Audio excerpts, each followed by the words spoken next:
नमस्कार बच्चों, कैसे हो आप सब। आई होप आप लोग बहुत अच्छे होंगे और घर बैठ कर के ऑनलाइन स्टडी कर रहे होंगे। आप सभी का मैं एक बार फिर से स्वागत करता हूं आपके अपने YouTube channel Target with KK में।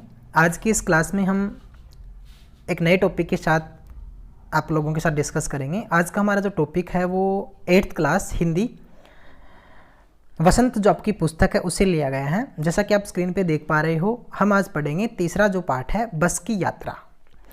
बस की यात्रा एक बहुत ही रोचक, इंटरेस्टेड, रुचिकर, बहुत ही अच्छा लेसन आप लोगों के लिए, बड़ा मज़ा आएगा पढ़ के आप लोगों को। इस पाठ के जो लेखक हैं वो हरिशंकर परसाई जी हैं। तो हरिशंकर परसाई जी ने इस पाठ को एक व्यंग्यात्मक शैली में लिखा है, यानी काफ़ी इसमें हंसी मजाक आपको मिलेगा और ख़ास करके इसमें जो व्यंग्य की शैली है वो आपको देखने को मिलेगी। तो आइए शुरू करते हैं। आज की हमारी जो क्लास है बस की यात्रा पाठ है, इसके लेखक है हरिशंकर परसाई। और देखिए आप लोगों को हर एक जो पाठ है वो ध्यान से पढ़ना चाहिए, क्योंकि इस पाठ में से एक 5 नंबर का आपके गद्यांश भी आता है और कविता में से पद्यांश आता है, यानी पद्यांश भी आता है। आपकी जो टोटल जो पाठ है आपके, इसमें से एक जो कविता का पार्ट वो आएगा पेपर के अंदर और दूसरा जो पाठ पर आधारित जो गद्यांश होता है वो आएगा। टोटल आपके 18 लेसन है, जिसमें कविताएं भी हैं और पाठ भी हैं। ठीक है, तो पाठों पर आधारित गद्यांश होता है, कविता पर आधारित पद्यांश होता है। तो पद्यांश में कविता होती है और गद्यांश में जो पाठ होते हैं वो होते हैं बाकी बचे हुए आपकी। कविता को छोड़कर जो पार्ट आपका बच जाता है पाठों का, वो गद्यांश में काउंट होता है, यानी उनके गद्यांश आते हैं। तो पेपर में आपके गद्यांश है वो आएगा। बहुत बार इस लेसन से गद्यांश भी आए। गद्यांश का मतलब इस पाठ पर आधारित आपको 5-7 पंक्तियाँ मिलेगी और उसमें आपको प्रसंग लिखना है। प्रसंग का मतलब ये कौन सा पाठ है, किस पाठ से लिया गया है, इसके लेखक कौन है और किस विषय पे बात की गई है। दूसरा फिर आपको इसकी व्याख्या करनी होती है। जो आपको लाइन मिलती है 5-4 या 4-5 तो भी, तो उनको सरल भाषा में लिखना होता है। फिर इनका विशेष तीसरा जो इसका भाग होता है वो लिखना होता है, यानी इसमें मुख्य बात क्या रही, किस प्रकार की भाषा शैली थी, क्या मुहावरों का प्रयोग हुआ, किस प्रकार के संवाद शैली इसमें रही थी, तो विशेष में आपको लिखना होता है। तो चलिए आज का हमारा लेसन बस की यात्रा हरिशंकर परसाई द्वारा रचित पाठ है वो शुरू करते हैं। बस की यात्रा जो आपका जो पाठ है वो बहुत ही अच्छा लेसन है। इसके अंदर हम बस की यात्रा जो पाठ है उसके बारे में बड़े सुंदर शब्दों, क्योंकि इसमें शासन चित्र शैली के द्वारा भी दिखाया गया है किस तरीके से जो आपका जो पाठ है वो शुरू किया गया है। तो देखिए बस की यात्रा शुरू कैसे होता है लेसन, किन शब्दों से। तो हम 5 मित्रों ने तय किया, यानी यहाँ पे लेखक अपने आप को जोड़कर बात कर रहा है। हम 5 मित्रों ने तय किया कि शाम 4 बजे की बस से चले। लेखक को कहीं जाना होता है तो वो कहता है कि हम शाम को 4 बजे जो बस आती है उससे चलते हैं। पन्ना ये स्थान का नाम है। पन्ना से इसी कंपनी की बस सतना, सतना ये भी स्थान का नाम है, यानी पन्ना और सतना 2 अलग अलग स्थानों के नाम हैं। पन्ना से इसी कंपनी की बस सतना के लिए घंटे भर बाद मिलती है, जो जबलपुर की ट्रेन मिला देती है। जबलपुर एक स्थान का नाम है। सुबह घर पहुंच जाएंगे, यानी लेखक पहले से ही अनुमान करता है, कल्पना करता है कि इस तरह से बस पकड़ेंगे और सुबह तक घर पहुंच जाएंगे।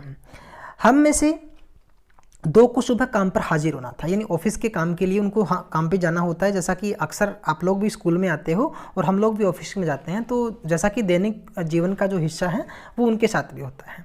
इसीलिए वापसी का यही रास्ता अपनाना जरूरी था। लोगों ने सलाह दी कि समझदार आदमी इस शाम वाली बस से सफ़र नहीं करते। क्या रास्ते में डाकू मिलते हैं? नहीं, बस डाकिन है। अब जैसा कि देखो हम लोग बात कर रहे हैं, इस लेसन को भी पढ़ रहे हैं, तो साथ में हम जो पर्सन है वो भी बात कर ले हैं। तो इसमें एक प्रश्न बनता है कि लोगों ने सलाह दी कि समझदार आदमी शाम वाली बस से सफ़र नहीं करते। लोगों ने सलाह क्यों दी थी, ये अभ्यास का प्रश्न उत्तर है। तो यहीं से इसका रिजल्ट मिल जाता है, नतीजा मिल जाता है, इसका उत्तर मिल जाता है कि देखिए बस में जो सफ़र करने वाले थे अनुमान लगा रहे थे कि इसी बस से हम सफ़र करेंगे, लेकिन लोगों ने उनको सलाह दे दी, एक प्रकार से फ्री में उनको एक एडवाइस दी कि समझदार आदमी शाम वाली बस से सफ़र नहीं करते। तो फिर वो लेखक पूछता है कि क्या रास्ते में डाकू वगैरह मिलते हैं? नहीं, लोगों ने कहते हैं कि नहीं, बस ही डाकिन है, रास्ते में डाकू वगैरह कुछ नहीं, लेकिन बस ये जो खुद है यही डाकिन है। तो देखिए कैसे बस को डाकिन की संज्ञा दी गई है, तो हम इस पर डिस्कस करते हैं। बस को देखा तो श्रद्धा उमड़ पड़ी। श्रद्धा का मतलब जिस पे दया आ जाए, एक प्रकार से दया का पात्र जो हो, खूब वयोवृद्ध थी। वयोवृद्ध का मतलब जिसकी उम्र ज़्यादा हो जाती है, जैसे बूढ़ा व्यक्ति होता है उसको वृद्ध कह देते हैं, बूढ़ा कह देते हैं। तो वैसे ही बस की जो उम्र है, जिसकी हालत थी, काफ़ी पुरानी बस लगी थी उनको, तो कहता काफ़ी वयोवृद्ध थी। सदियों के अनुभव के निशान लिए हुए थी, यानी काफ़ी सदियों का मतलब 100 सालों से 200 साल जैसे पुरानी बस हो, उसमें जगह जगह निशान पड़ गए हो, उसका जो बाहरी स्ट्रक्चर है वो काफ़ी बिगड़ा हुआ लगता था। तो इसको देख के उन्होंने कहा था कि इस पर सदियों के अनुभव लिए हुए हैं, यानी काफ़ी पुरानी बस है। लोग इसलिए इससे सफ़र नहीं करना चाहते कि वृद्धावस्था में इसे कष्ट होगा। यह बस पूजा के योग्य थी, उस पर सवार कैसे हुआ जा सकता है।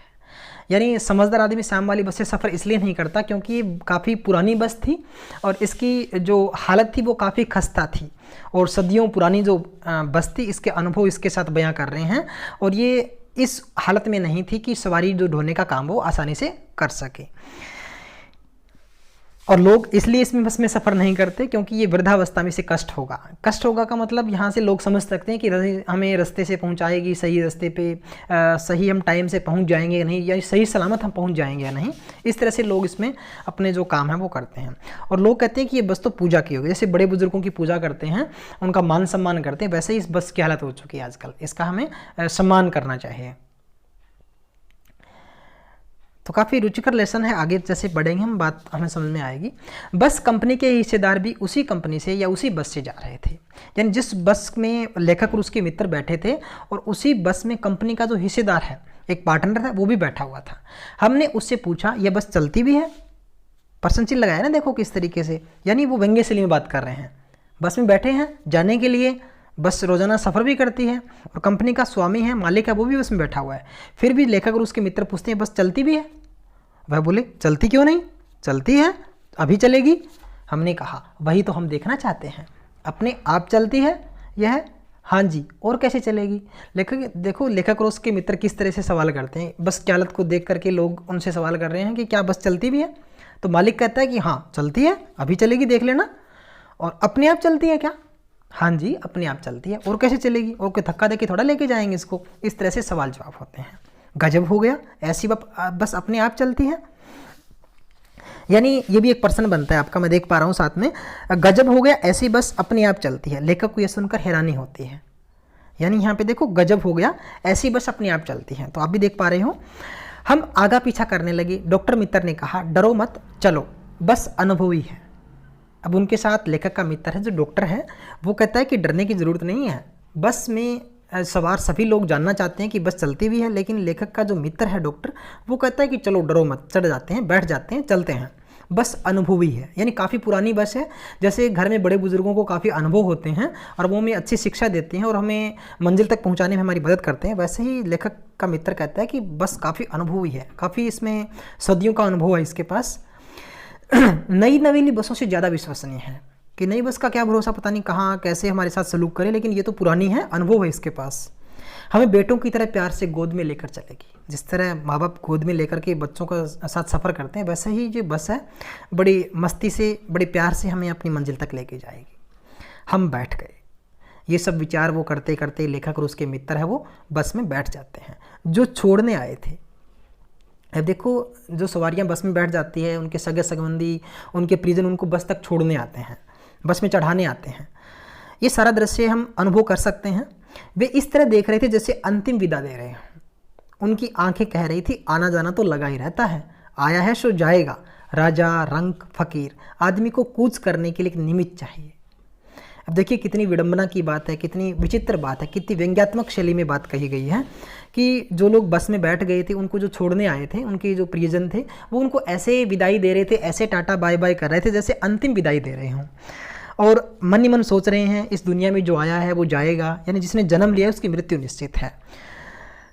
राजा, रंक, फकीर, यानी सब लोग, चाहे राजा हो, चाहे गरीब लोग हो, चाहे संत महात्मा लोग हो, सब इस दुनिया में जाना एक दिन निश्चित है।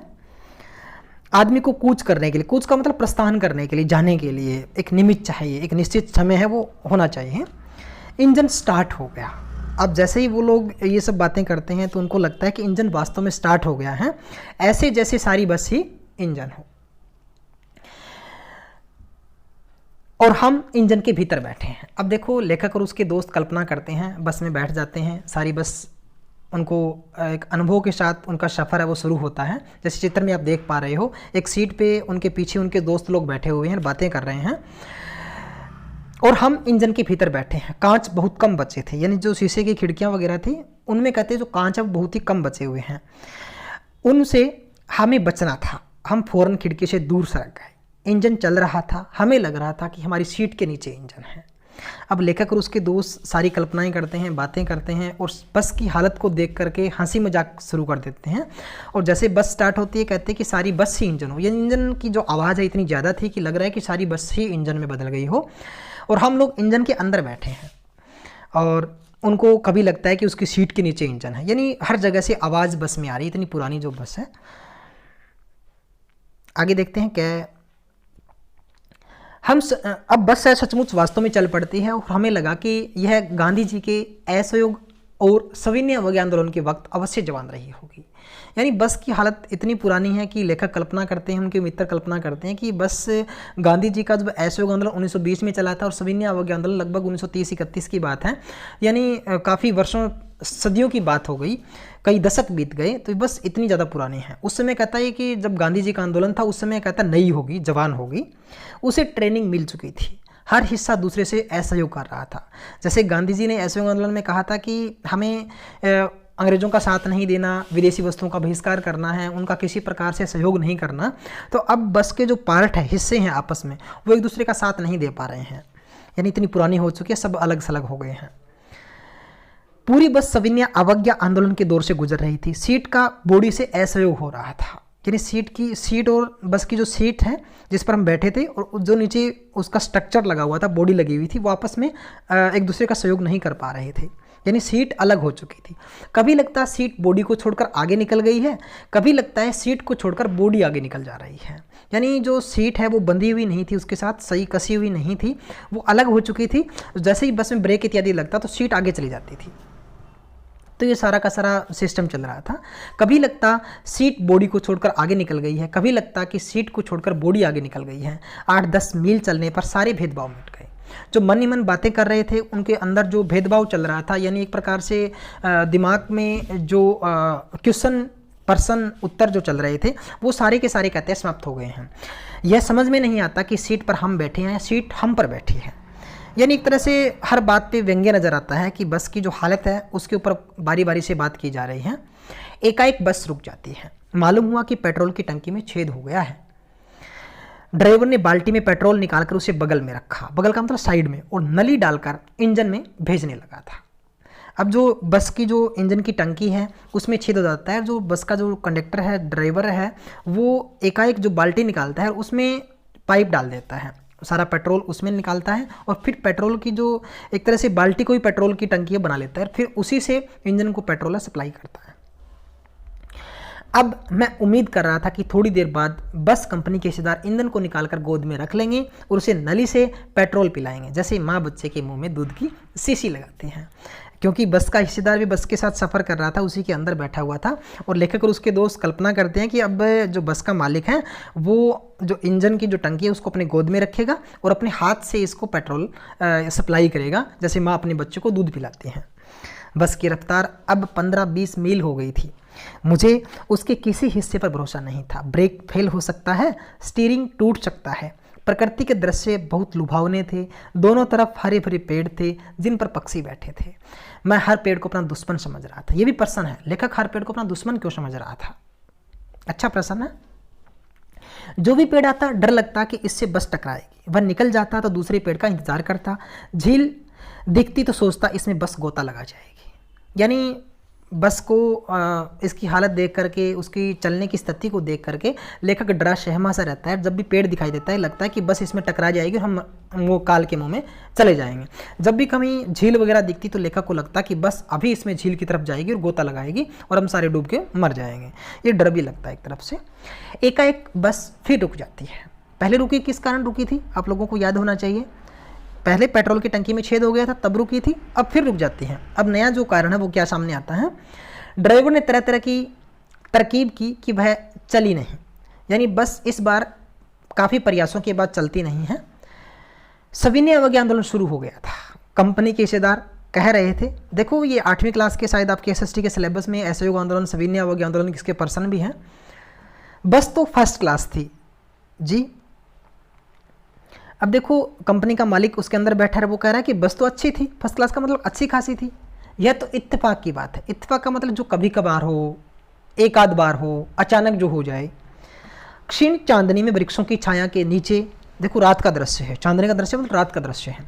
छाया के नीचे वे बड़ी दयनीय लग रही थी। लगता है जैसे कोई वृद्धा थक कर बैठ गई हो, क्योंकि बस की जो तुलना है वृद्धा एक साथ की गई है, वह वृद्ध महिला के साथ की गई है। और इसमें लेखक ने कहा है कि जैसे कोई वृद्धा काफ़ी लंबे समय चलने के बाद थक जाती है, वो थोड़ा आराम करती है वृक्ष की छाया में, वैसे ही जो बस की हालत है वो हो गई है।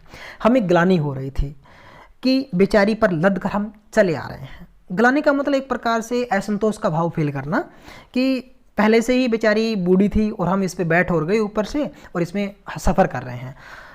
अगर इसका प्राणांत हो गया तो इस बियाबान में इसकी अंत्येष्टि करनी पड़ेगी। प्राणांत का मतलब अगर इसके देहांत हो जाता है तो हम बियाबान का मतलब जंगल में, इसकी अंत्येष्टि का मतलब क्रियाक्रम करना पड़ेगा। तो वृद्ध को बस को एक वृद्धा की तुलना की गई है।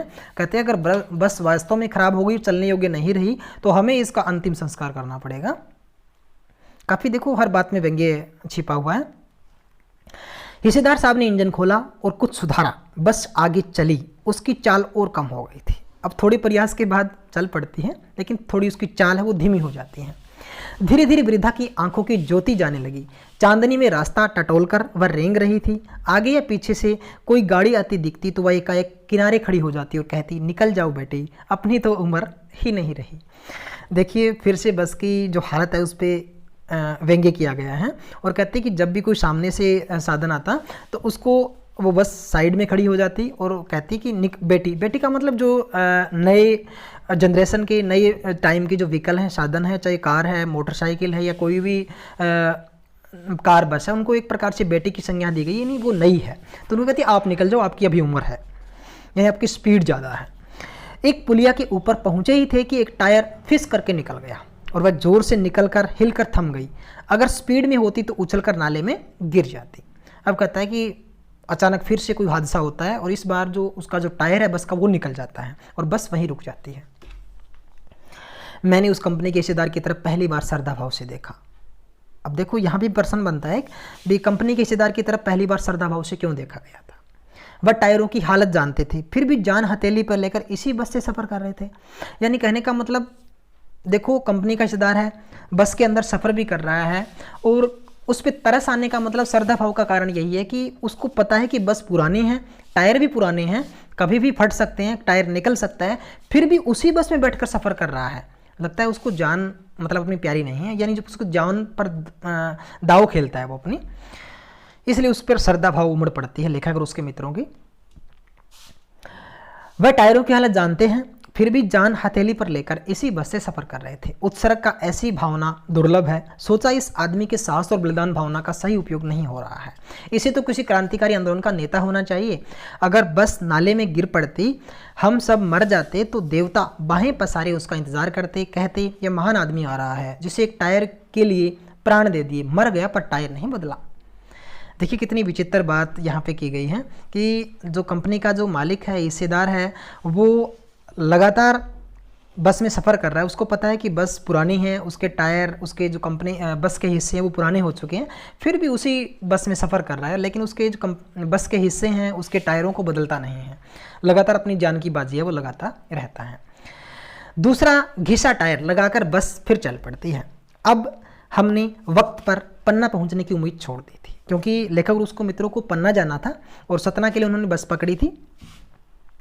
पन्ना कभी भी पहुंचने की उम्मीद छोड़ दी थी, लेकिन टाइम से तो छोड़ो बात, लेकिन वो कभी भी वहां पहुंचेंगे ऐसी उम्मीद भी उन्होंने छोड़ दी थी। पन्ना क्या, कभी भी कहीं भी पहुंचने की उम्मीद छोड़ दी थी।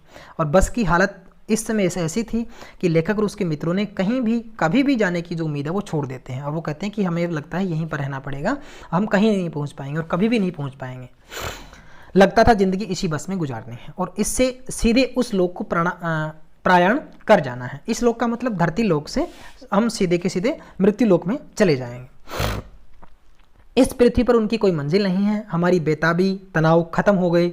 बेताबी का मतलब जो एक प्रकार से हम मंजिल पर पहुंचने के लिए बेताब थे, कुछ जानने के लिए हमारे मन में जिज्ञासा थी कि हम पहुंचेंगे नहीं पहुंचेंगे, बस कैसे पहुंचेगी, पुरानी है, सब कुछ उनके भाव है वो समाप्त हो जाते हैं। हम बड़े इत्मीनान से घर की तरह बैठ गए। इत्मीनान होता है बिल्कुल आराम से, और जैसे घर में बैठते होते हैं वैसे ही बड़े आराम से बैठ जाते हैं, क्योंकि उन्होंने उम्मीद छोड़ दी एक प्रकार से। चिंता जाती रही। चिंता पहले ये थी कि पता नहीं पहुँचेंगे नहीं पहुँचेंगे, किस टाइम पहुँचेंगे, लेकिन अब तो वो सारी उम्मीद छोड़ देते हैं, सब कुछ चिंता छोड़ देते हैं, हंसी मजाक चालू हो जाता है। बस की हालत पर सारा कुछ वो व्यंग्यात्मक शैली में हंसी ठिठोली शुरू हो जाते हैं। ये आपका लेसन था हरिशंकर परसाई द्वारा रचित व्यंग्यात्मक जो आपका लेसन था वो लेसन था। आशा करता हूँ आप लोगों को क्लास, वीडियो, ये आपका पाठ अच्छे से समझ में आया होगा और बड़ा मज़ा भी आया होगा पढ़ करके, क्योंकि बड़ी हंसी मजाक इस लेसन के अंदर है और एक तरह से व्यंग्यात्मक शैली में बस की यात्रा का वर्णन लेखक ने किया है। एक तरह से यात्रा वृत्तांत है ये विधा इसकी। तो इसमें कुछ एक हमने इंपॉर्टेंट क्वेश्चन आंसर भी किए हैं जो नेक्स्ट वीडियो में आपको देखने मिलेंगे। किस तरीके के सेम जो क्वेश्चन आपके हैं वो आपको ऐसे ही मिलेंगे। तो नेक्स्ट वीडियो के अंदर हम इस पार्ट से जुड़े हुए कुछ एक गद्यांश करेंगे, प्रैक्टिस आप लोगों के लिए किस तरह से पेपर में आते हैं वो भी करेंगे, और इसके जुड़े हुए अभ्यास के प्रश्न उत्तर है वो भी हम करेंगे। तो आशा करते हैं आप लोगों को वीडियो अच्छी लगी होगी। अगर आपको वीडियो अच्छी लगी है तो प्लीज़ हमारे चैनल को सब्सक्राइब करें, लाइक करें, शेयर करें, और एक बेल आइकन का बटन है होता है इसके आपके जो मोबाइल है उसकी राइट साइड के अंदर बिल्कुल रेड कलर में सब्सक्राइब नाम में लिखा होगा, तो वहाँ पे बेल आइकन का एक बटन होता है, घंटी सी का निशान होता है, उस घंटी को दबा दीजिए ताकि आपको तो नई वीडियो का नोटिफिकेशन है वो आपके स्क्रीन पे फिर से आ जाए। आई होप आप लोगों ने इस वीडियो को एंजॉय किया होगा, और एक नई वीडियो के साथ नए लेसन के इस लेसन के अभ्यास के प्रश्न उत्तरों के साथ आपसे फिर मुलाकात होगी। तब तक के लिए नमस्कार। घर पे रहें, स्वस्थ रहें, मस्त रहें और अपने परिवार का ख्याल रखें, और घर बैठ कर के ऑनलाइन स्टडी ज़रूर करते रहें। Thank you. मिलते हैं नेक्स्ट क्लास के साथ।